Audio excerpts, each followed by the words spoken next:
What's up, champ? I'm Vince Monte of GeneExpressionTraining.com. In this video, we are gonna look at the truth about the upright row, all right? Yes, one of the most controversial exercises out there. Is it a friend? Is it a foe?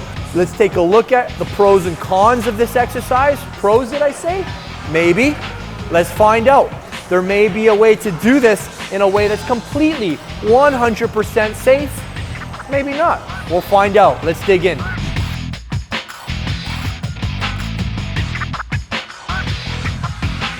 I know you guys love me just getting right to the point, so I will say that the way that 99% of people do the upright row is unsafe. It's unnecessary. I'm gonna show you a better exercise in this video that has the same muscle recruitment pattern, and it's far more natural for the scapula and the humerus in just a moment, all right? But let's first take a look at how most people do upright rows. Most people have been taught to go very close grip. Some people have been taught to go medium grip. Some people have been taught to go wider grip. Some people have been told to do the straight bar, to do a Z bar, different variations to try and alleviate what's the biggest concern with this exercise, which is impingement of the shoulder joint. That is a very real reality. I will agree with that. If we look at, one second, if we look at, unfortunately I don't have a more detailed skeleton here, but if we were looking at the rotator cuff muscles, doing this movement does smush the supraspinatus, and it causes a lot of issues, all right, especially if the movement's done too fast, and especially if the movement's done too heavy. And where do most people go to build muscle? Too heavy and too fast, right? So that's the big problem, first of all right? Now, there are structural issues, as we just discussed, the impingement, right? Now, what I want us to look at is a healthier way to do the upright row, all right?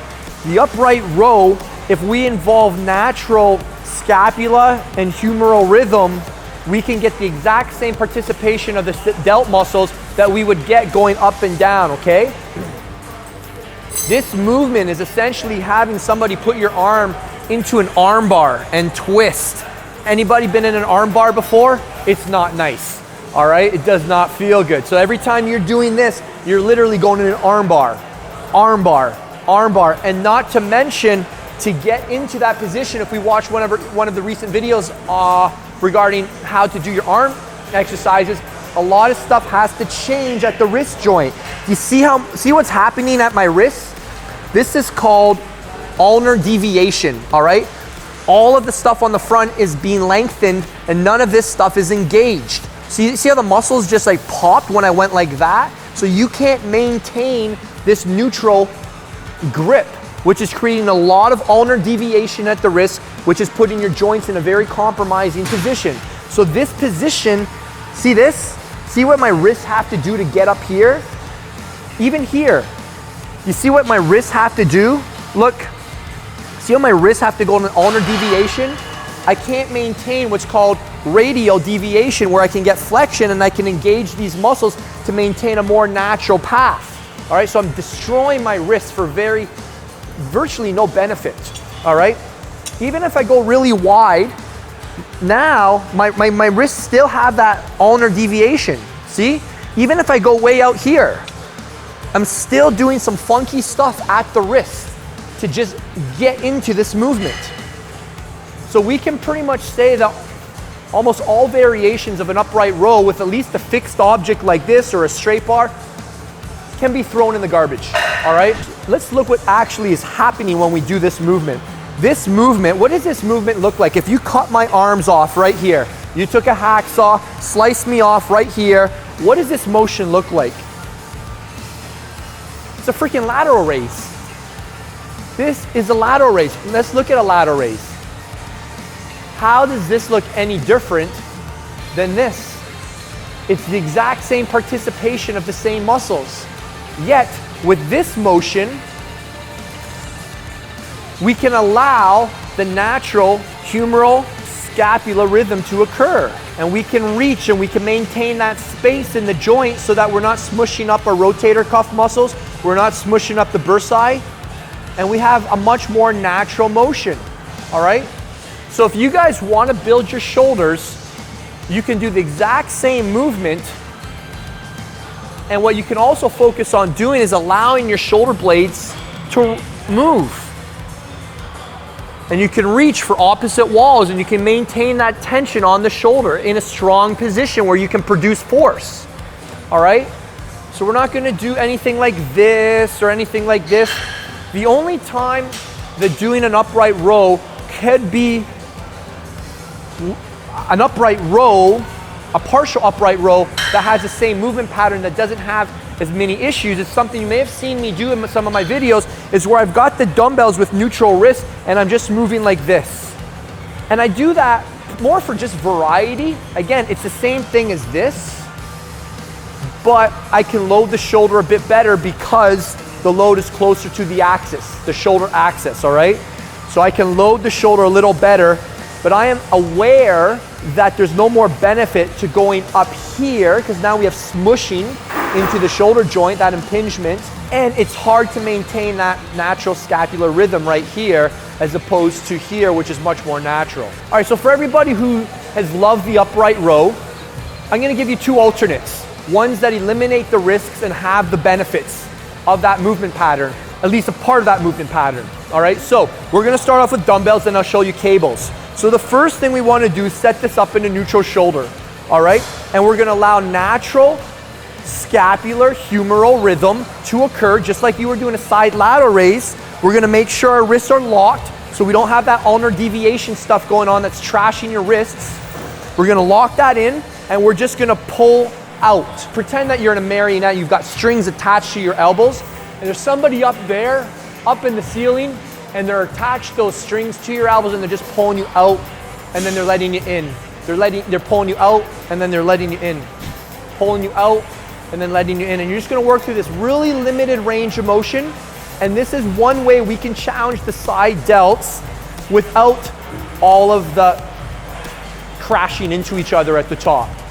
Now some people have asked me, Vince, well, what about this at the top? How about that? That's probably one of the worst things you can do because you are loading your muscle where it's the weakest. You're pulling, pulling, pulling. The muscles are the weakest here, and then you're adding rotation. You're adding rotation when the muscle's the weakest and the load's the heaviest. So probably the worst thing you can do for your shoulders. Keep it safe, keep it simple. All you're gonna do is pull out and come in. Pull out and pull in. That's it. I'm sorry it's not more fancy than that, guys. That's your move. All right, so the next version of an upright row, which will blow up your shoulders, it's a very limited range of motion. I'm gonna walk you through it. It's a cable upright row.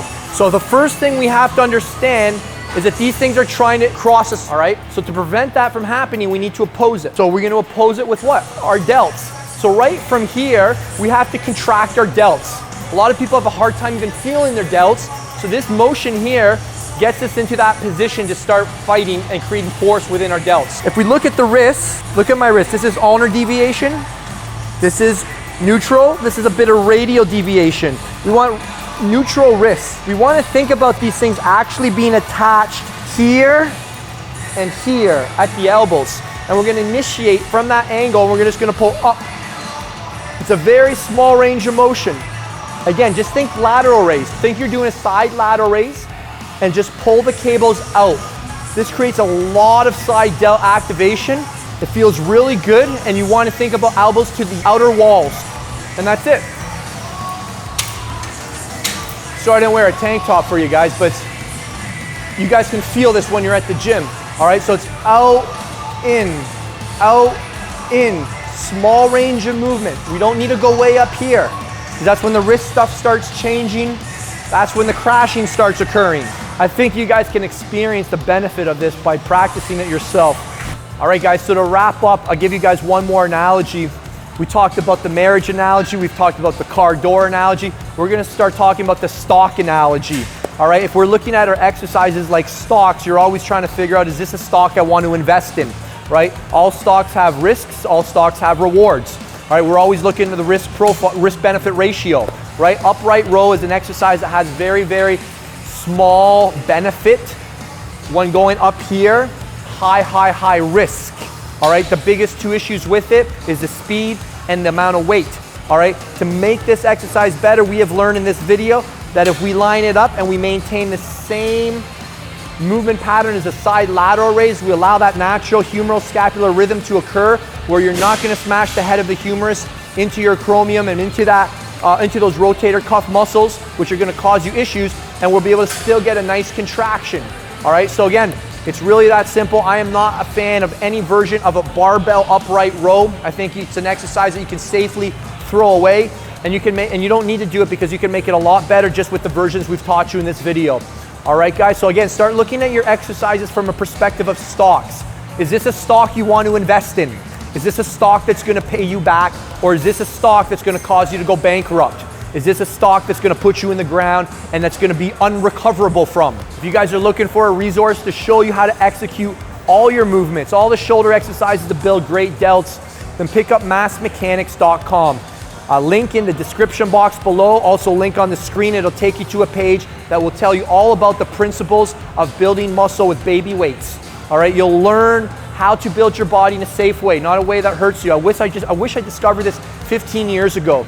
I can't tell you how many guys in their 40s, 50s have come up to me in the gym who watch this YouTube channel and said, man, I'm kicking myself. I wish I discovered this stuff years and years ago. Thank you for putting this out there. And the young guys who are taking this advice, they're building great bodies without the wear and tear.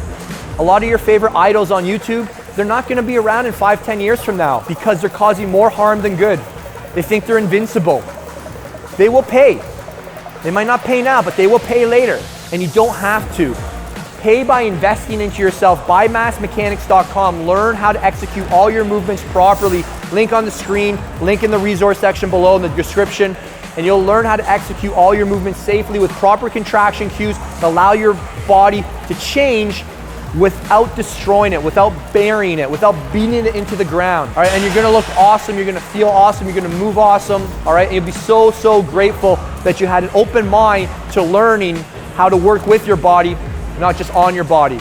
If you guys are enjoying the Truth About series, let me know what exercises you want to unpack in upcoming videos. Just let me know in the comment section below.